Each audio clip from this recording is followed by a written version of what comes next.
مکمل اعلیٰ حضرت کے فتوے پر عمل کیا جاتا ہے۔ حضور سیدی سرکار محدث اعظم ہند رحمت اللہ تعالی علیہ کہ مزار شریف پہ عورتوں کو آنے کی اجازت نہیں ہے، اور ایسا جلیل القدر ولی کامل اور محدث تھے کہ جنہوں نے دہلی کے اندر مدرسۃ الحدیث بھی قائم کیا، اور ایسا زبردست محدث تھا کہ الجامعۃ الاشرفیہ کے اندر ہر سال امتحان آپ لیتے تھے۔ اسی اجمیر معلیٰ کے اندر حضور محدث اعظم ہند رحمت اللہ تعالی علیہ تقریر فرما رہے تھے، اور اسٹیج پہ بڑے بڑے علماء کرام اس دور کے جلوہ گر تھے، علامہ سید پیر جماعت علی شاہ صاحب رحمت اللہ علیہ جیسے جلیل القدر علماء اسٹیج پہ موجود تھے۔ ایک وہابی نے کھڑے ہو کر کے سوال کیا تھا، آپ بریلوی عقیدہ رکھتے ہیں کہ حضور علیہ السلام کے پاس علم غیب تھا، حضور غیب کا علم جانتے ہیں، تو آپ کہاں سے ثابت کریں گے کہ آپ کا عقیدہ قرآن حدیث سے کہاں سے ثابت ہے؟ آپ نے قرآن عظیم کی آیت کریمہ پیش فرمائی، ما کان وما یکون، جو ہے وہ بھی حضور جانتے ہیں، جو ہو چکا وہ بھی میرے آقا جانتے ہیں، اور قیامت تک جو ہوگا، اور یہی نہیں قیامت کے بعد بھی جو ہوگا وہ بھی میرے آقا جانتے ہیں۔ تو اس نے اس آیت میں پھر اعتراض کیا، تو حضور محدث اعظم ہند رحمت اللہ تعالی علیہ نے ما کان وما یکون کی جو پوری آیت کا جز ہے، اس کا پہلا لفظ جو ما ہے، اس میم پہ آپ نے 7 گھنٹے تک گفتگو فرمائی۔ سبحان اللہ، ایسا محدث اور ایسا عالم۔ میں آپ کو بتاؤں، سرزمین گھوسی جو علماء کا شہر ہے، حضور صدر الشریعہ رحمت اللہ علیہ وہیں سے حضور نائب مفتی اعظم ہند علامہ مفتی شریف الاکرم جدی علیہ رحمہ وہاں کے بڑے بڑے علماء اس زمین میں پیدا فرمائے، بڑے بڑے علماء کی اس وقت بھی بڑے بڑے علماء وہاں جلوہ گر ہیں۔ گھوسی کی سرزمین پر ایک وہابی مولوی عبدالرحیم نے شیعوں کو للکارا، شیعوں کو چیلنج کیا، لیکن اس میں گستاخی مولا کائنات مولا علی کرم اللہ تعالی وجہہ الکریم کی سرکار علی مرتضیٰ کی توہین کی گستاخی کے، تو ایک سنی نے کھڑے ہو کر کے اسے للکارا، جو عام سا انسان تھا۔ پھر اس کے درمیان گفتگو ہوئی، پھر اس نے کہا وہابی مولوی عبدالرحیم نے کہ تمہارے کسی بریلوی مولوی کو لے آؤ میرے سامنے، اور حضرت علی کی ولایت اور آپ کی حکومت کو اور آپ کے فضیلت کو ثابت کریں۔ تو وہ شخص صبح میں آیا حضور صدر الشریعہ علامہ مفتی امجد علی خان رحمت اللہ تعالی علیہ کی بارگاہ میں۔ اس زمانے میں سرکار صدر الشریعہ رحمت اللہ علیہ اجمیر معلیٰ دارالمعینیہ عثمانیہ میں پڑھاتے تھے، اس زمانے کی بات ہے۔ آپ کو یہاں آنا تھا، وقت تھا نہیں، آپ نے فوراً تار بھیجا کچھوچا مقدسہ حضور محدث اعظم ہند رحمت اللہ علیہ کے پاس میں، اور کہا سید صاحب آپ تشریف لائیں، آپ کے جد کریم حضرت علی کی فضیلتوں کو للکارا جا رہا ہے، حضرت علی مرتضیٰ کی عظمتوں کو چیلنج کیا جا رہا ہے۔ سرکار محدث اعظم ہند علامہ سید محمد اشرفی جیلانی کچھوچوی رحمت اللہ تعالی علیہ یہاں تشریف لائے گھوسی کے در۔ یہاں آ کر کے آپ نے فرمایا اس وہابی مولوی کو کہہ دو کہ سید محمد کو تیرا چیلنج قبول ہے، اور آ جائیں اور علی کی فضیلت پہ مجھ سے بات کر لیں۔ آپ نے چیلنج قبول کر لیا۔ اب وہابیوں کے اندر اتنی جرأت کبھی نہیں ہوئی ہے، کبھی اتنی جرأت نہیں ہوئی ہے کہ وہ سنیوں سے مناظرہ کر سکیں، سنیوں سے بحث کر سکے۔ یہ چھوٹے موٹے سنیوں کو پکڑتے ہیں، بڑے بڑوں کسی علماء کی طرف نہیں جاتے۔ اسی لاہور کے اندر جو اب پاکستان میں ہے، اس وقت بھارت میں تھا، پاکستان کے اندر لاہور کے اندر مناظرہ طے ہوا تھا، وہابیوں کی طرف سے مولوی اشرف علی تھانوی اور سنیوں کی جانب سے اعلیٰ حضرت کے بڑے شہزادے مفتی اعظم کے بڑے بھائی حجت الاسلام علامہ حامد رضا رحمت اللہ علیہ تھے۔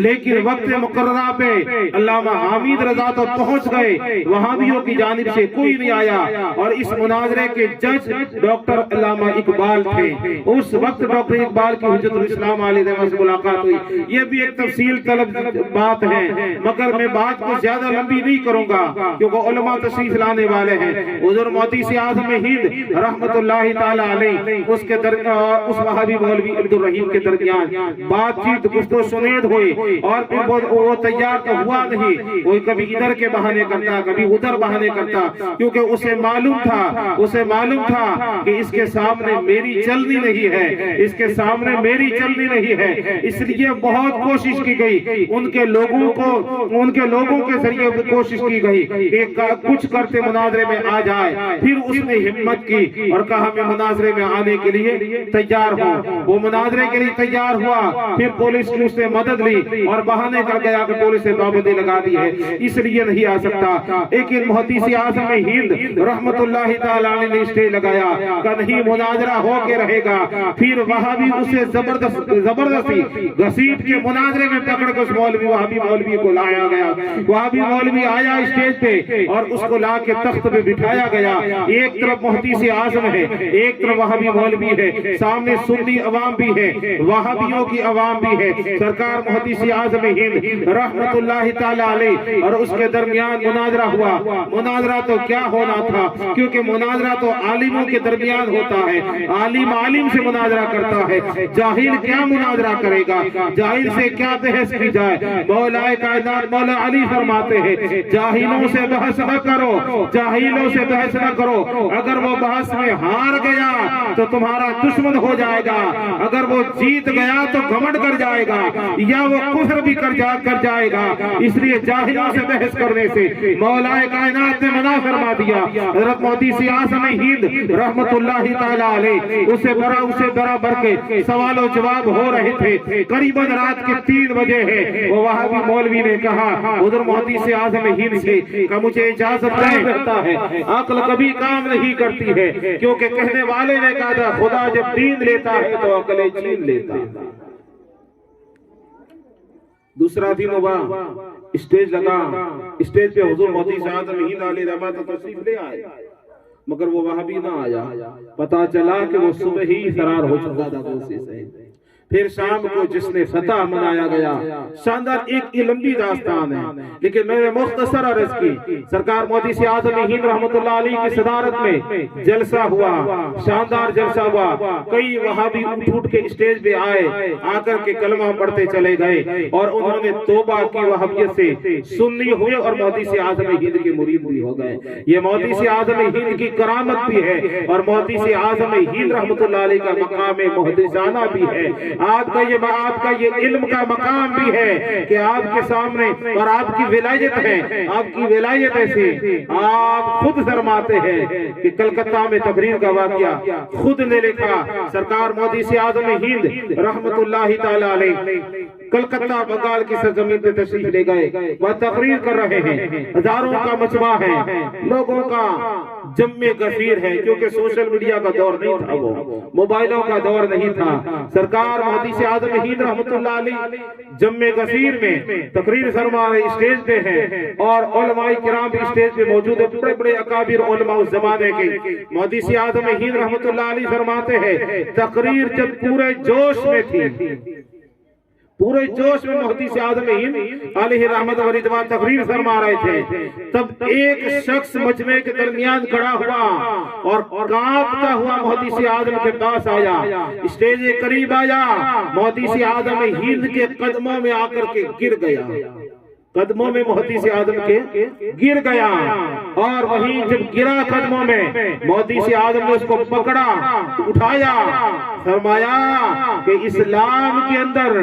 یہ نہیں ہے انسان کے آگے جھکے، یہ جائز نہیں ہے، یہ پیشانی اگر جھکے گی تو خدا وحدہ لا شریک کے دربار میں جھکے گی۔ محدث اعظم ہند رحمت اللہ علیہ اس کو اٹھایا، پوچھا بھائی تو کون ہے؟ تو اس نے اپنی آستین سے چھرا نکالا، بڑا خنجر نکالا اور وہ خنجر محدث اعظم کے قدموں میں ڈال دیا اور آ کر کے کہتا ہے حضور پہلے مجھے معاف کر دے تو میں بتاؤں۔ کب بات کیا ہے، یہ خنجر کیوں ہے، یہ معافی نامہ کیوں ہے، یہ قدموں میں گرنا کیوں ہے، یہ کانپنا کیوں ہے، یہ پیشانی پہ پسینے کیوں ہے، آخر وجہ کیا ہے، بات کیا ہے، سمجھ میں نہیں آئی۔ مودی اعظم ہند علیہ رحمہ سے وہ کہتا ہے حضور مجھے معاف کر دیں تو میں کچھ عرض کروں، اگر مجھے معاف کر دیں تو میں کچھ عرض کروں۔ حضور مودی اعظم ہند علیہ رحمہ فرماتے ہیں اچھا میں نے معاف کیا، بتا بات کیا ہے، تو وہ کہتا ہے کہ بات یہ ہے میں مسلمان نہیں ہوں، میں غیر مسلم ہوں اور میں پیشے ور قاتل ہوں، پیشے ور قاتل ہوں، میں میرا کام ہے قتل و غارت گری، سپاری لیتا ہوں، لوگوں کو قتل کرتا ہوں۔ حضور جب آپ یہاں آنے والے تھے تو آپ کے کچھ دشمنوں نے مجھے سپاری دی تھی آپ کے قتل کرنے کی، اور میں خنجر آستین میں چھپا کے مسلمانوں کا حلیہ بنا کے اس مجمع میں آیا تھا، کیونکہ میرا تو یہ پیشہ ہے، میرا یہ کام ہے، میں آپ کو شہید کرنے کے ارادے سے آیا تھا، آپ کے قتل کرنے کے ارادے سے آیا تھا، اور اسٹیج کے پیچھے بھی کھڑا رہا کافی دیر تک اور سوچتا رہا موقع ملے تو آپ پہ حملہ کرو، موقع ملے تو حملہ کرو۔ ایک موقع آیا کہ آپ پہ حملہ کرنے کے لیے جب میں آگے بڑھا تو مجھے تو کسی نے آگے بڑھتے نہ دیکھا، لیکن جیسے ہی میں آپ پہ حملہ کرنے کے لیے، آپ کو شہید کرنے کے لیے، آپ کو قتل کرنے کے لیے جیسے ہی آگے بڑھا، میں نے کیا دیکھا، ایک شیر ہے جو آپ کے پاس منہ پھاڑ کے کھڑا ہے، لگتا ایسا تھا یہ مجھے چیر پھاڑ دے گا اگر میں آگے بڑھا تھا، میری ہمت نہیں ہوئی آگے بڑھنے کی، پھر میں نے خنجر چھپا لیا، لیکن پھر ہمت کی، کہ نہیں یہ میرے آنکھوں کا دھوکہ ہو سکتا ہے، یہ میری آنکھوں کا دھوکہ ہو سکتا ہے، پھر میں نے ہمت کی، آگے بڑھا اور آپ پہ وار کرنے کے لیے، آپ کو قتل کرنے کے لیے آگے بڑھا۔ اس شیر نے مجھ پہ جھپٹا مارا، سرکار اس نے اپنا کرتا اتارا، کرتا کھول کے دکھایا کہ حضور دیکھے، تو لوگوں نے اپنی آنکھوں سے دیکھا اس کی بدن پہ جگہ بجگہ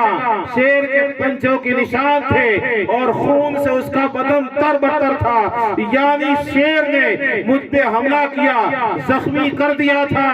اور اس لیے مجھے سمجھ گیا اگر میں قتل کے ارادے سے اب ایک قدم بھی آگے بڑھا یہ شیر مجھے چیر پھاڑ ڈالے گا، اس لیے حضور میں نے وہی توبہ کر لی کہ اب آپ کے ہاتھوں میں اسلام قبول کرنا ہے، آپ کو قتل نہیں کرنا ہے۔ حضور میں آپ کو قتل کرنے آیا تھا، مگر آپ کی نگاہ کرامت نے میرے کفر کو قتل کر دیا،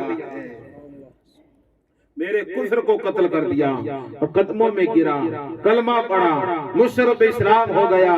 اور حضور مودی اعظم ہند کا مرید بھی ہوا۔ یہ ہے اللہ والوں کی بات ہے۔